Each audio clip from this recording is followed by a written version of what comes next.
नमस्कार दोस्तों, आज हम बात करेंगे आभा मंडल की, जिसे अंग्रेज़ी में ऑरा भी कहते हैं। ये हमारे शरीर के चारों ओर एक घेरा होता है, जैसे कि हमारे शरीर होता है उसी की आकृति के समान बाहरी रूप से घेरा बना हुआ होता है, जिसे हम ऑरा या आभा मंडल या फिर प्रभा मंडल भी कहते हैं। और यह कुछ दूरी तक फैला हुआ होता है। जो व्यक्ति जितना ज़्यादा सकारात्मक होता है और शांत होता है, अच्छे विचार धारण करता है, उसका ऑरा उतना ही ज़्यादा मजबूत होता है, उतना ही ज़्यादा उसका ऑरा क्लियर होता है।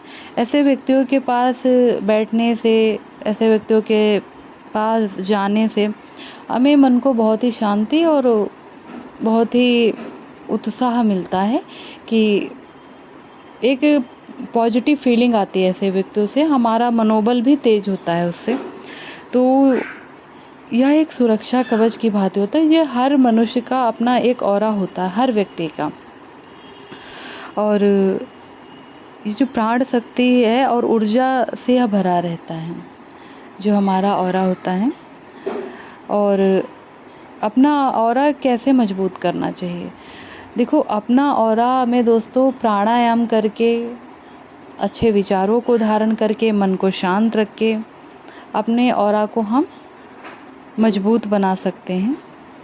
और ज़्यादा से ज़्यादा हम रचनात्मक कार्यों में जब समय देने लगते हैं, आध्यात्मिकता की ओर बढ़ते हैं, तब हमारा जीवन सत्यनिष्ठ हो जाता है और हम सत्य के मार्ग पर चलते हैं, जिससे कि हमारा आभा मंडल उतना ही मजबूत होने लगता है। और व्यक्तियों का भी ऑरा होता है और साथ ही साथ स्थानों का भी ऑरा होता है। कई जगह जैसे अब हम मंदिर जाते हैं, मस्जिद जाते हैं, गुरुद्वारे जाते हैं या फिर कोई भी धार्मिक संस्थान में गए, तो वहाँ का ऑरा, वहाँ पे जाते ही एकदम मन शांत हो जाता है, एकदम लगता है कि प्रफुल्लता आ गई है, अंदर से बेहद शांति महसूस होने लगती। क्यों ऐसा होता है? क्योंकि वहाँ का जो वातावरण होता है बहुत ही शुद्ध और पवित्र होता है।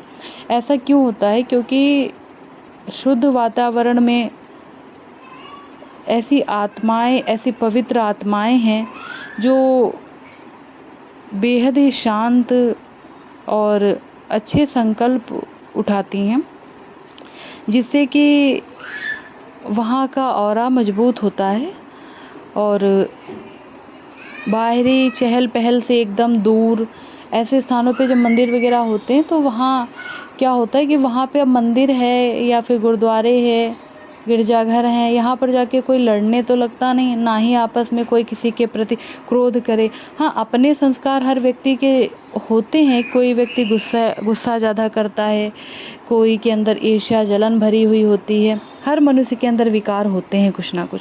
लेकिन जब हम एक पवित्र स्थल पर जाते हैं, तो वहाँ पर हम सबको पता है कि हम कोई दिव्य सत्ता से जुड़ने के लिए आए हैं, उससे प्रार्थना करने के लिए आए हैं। तो वहाँ पे जा कर के सारी आत्माएं जो है एकदम एक पल के लिए बिल्कुल शांत हो जाती हैं। और वहाँ पर जाने से इसलिए हमारा ऑरा, हमारा आभा मंडल बेहद ही मजबूत होने लगता है। हमारे अंदर एक दिव्य शक्ति का प्रवाह होने लगता है, जिससे हम बहुत खुश हो जाते हैं। और लेकिन जैसे हम वापस घर में आते हैं या फिर हम ऑफिस गए या फिर हम अपने कार्यस्थल पर गए, फिर से हमारा मन कहीं ना कहीं देखिए परेशान होने लगता है कि यहाँ ऐसा क्या हो गया जो बहुत ज़्यादा दुख लग रहा है, बहुत ज़्यादा परेशानियाँ हमें लग रही हैं। तो इसका रीज़न ये होता है कि जब हम घर में रहते हैं या फिर हम जब ऑफिस में रहते, कार्य क्षेत्र में रहते, तो हर एक आत्मा जो परमात्मा के यहाँ से आई हुई है, वो अलग अलग गुण और शक्तियाँ लेकर के आई है, अपने संस्कार लेकर के आई है। इकट्ठे जब हम लगातार रह रहे हैं सबके साथ, तो हमारे जब विचार नहीं मिलते आपस में, तब यहाँ से एक दूसरे के प्रति जलन, ईर्ष्या, क्रोध का भाव उत्पन्न होने लगता है। और वही सब वातावरण हमारे घर का या फिर ऑफिस का या फिर कहीं भी जहाँ पे हम कार्य करते हैं, वहाँ का वातावरण हमारा अशुद्ध होने लगता है, यानी कि जैसे नकारात्मक ऊर्जा का प्रवाह होने लगता है वहाँ पे। और एक तरीके से ये भी कहा जा सकता है कि जिन घरों में सफाई नहीं होती है और जैसे जाले लगे हैं, कूड़ा है लेकिन हमने सही से झाड़ू नहीं लगाई और उसको धुलाई करके सफाई नहीं की, अब ना ही अपने बिस्तर को साफ़ किया, ना हमने स्वच्छ कपड़े पहने, ना ही हम नहाए अच्छे से, तो इस तरीके से भी व्यक्ति अपना ऑरा जो है आभा मंडल को क्या करता है, डाउन कर लेता है, यानी कि नकारात्मकता से भर लेता है। तो इसके लिए हमें क्या करना चाहिए, देखिए हमें स्थान की सफाई के लिए अपने घर को रोज़ शुद्ध करना चाहिए। और जैसे सुगंधित चीज़ें, हमें अगरबत्ती, धूप बत्ती, दिया ज़रूर घर में दिखाना चाहिए। परमात्मा का मंदिर हर घर में ज़रूर होता है, या फिर ऐसा कोई कमरा होता है जहाँ से हम परमात्मा की याद करते हैं, जहाँ पर हम बैठ के। तो ये ज़रूर करें कि जब भी हम भोजन बनाएं तो परमात्मा के संकल्प ले करके ही भोजन बनाएं, परमात्मा की याद में बनाएं। तो उस भोजन में भी इतनी पवित्रता और शक्ति होती है जो हमारे मन को बिल्कुल शांत करती है, और कहीं ना कहीं हमारा जो आभा मंडल है वो मजबूत होता है। तो घर की साफ़ सफाई तो हमें रखनी चाहिए, साथ साथ अपने आभा मंडल को हमें मजबूत करने के लिए दोस्तों स्वच्छता से बिल्कुल नहाना चाहिए रोज़, और स्वच्छ कपड़े पहनने चाहिए। और जहाँ तक हो सके पूरा प्रयास ये करें कि हम सूर्योदय के पहले उठें, ध्यान करें, नहाएं, योगा करें, प्राणायाम करें, जिससे कि हमारा जो आभा मंडल है मजबूत होता, हमारे मन में बेहद शुद्ध विचार आने लगते हैं और हर स्थिति में हम सकारात्मक होने लगते हैं। तो और कहते हैं ऑरा क्लीन करने के लिए हमें समुद्री नमक से भी नहाना चाहिए। जब भी हम नहाने जाएं तो अपने पानी में, नहाने के पानी में थोड़ा सा नमक ज़रूर मिला लें, उससे भी हमारा ऑरा मजबूत होता है। या फिर कोई ऐसी सुगंधित चीज़ हम अपने पानी में डालें, जैसे गुलाब जल वगैरह है, इससे हमारा ऑरा मजबूत होता है। और रोज़ हमें प्रकृति के सानिध्य में ज़रूर जाना चाहिए, जहाँ पे ऐसे बाग हों, सुंदर सुंदर फूल हों, जिनकी सुगंध हमें बहुत ही ज़्यादा पवित्र करती हो। इससे भी हमारा ऑरा मजबूत होता है। और हम कोई भी मंत्र का जाप कर सकते हैं, जैसे कि गायत्री मंत्र है, या फिर शिव जी का कोई भी मंत्र है, या फिर जो भी मंत्र आपको जपने में सही लगता है वो आप कर सकते हैं। और नहीं अगर कुछ कर सकते हैं तो परमात्मा की निरंतर याद से हमारा ऑरा मजबूत होता ही रहता है। ठीक है। अच्छा, अभी तो हमने ये बात की दोस्तों कि हमें अच्छे से नहाना चाहिए, प्राणायाम करना चाहिए। साथ ही साथ दोस्तों हमें अपने ऑरा को मजबूत करने के लिए कोई ना कोई ऐसी क्रिएटिव चीज़ करनी चाहिए, जैसे कि अपने आप को पूरी तरीके से किसी चीज़ में व्यस्त कर लेना चाहिए, अच्छे कार्यों में, है ना। क्योंकि केवल हम खाने सोने के लिए तो इस धरती पे आए नहीं हैं। दिवस गवाया खाए के, रात गवाई सोए, है ना। मोती और हीरे जैसे जीवन को कौड़ी मोल बिकाए, हमने ऐसा बना लिया है।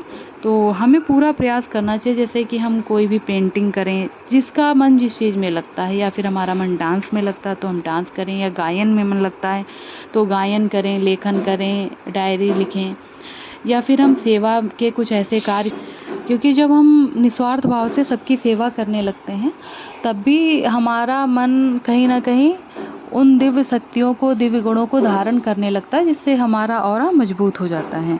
और हमारे जो आभा मंडल होता है इसके रंग होते हैं, जैसे जो बहुत ही ज़्यादा नकारात्मक सोचता है वो व्यक्ति बीमार बना रहता, परेशान रहता, उसका जो आभा मंडल होगा वो एकदम काला काला सा, ऐसे उसके पास जाने से ही पता चलेगा कि यहाँ जिन व्यक्तियों का आभा मंडल मजबूत नहीं होता है उनके पास जाने से हमें कहीं ना कहीं नकारात्मकता या फिर उलझन, घबराहट ऐसे मतलब होने लगता है।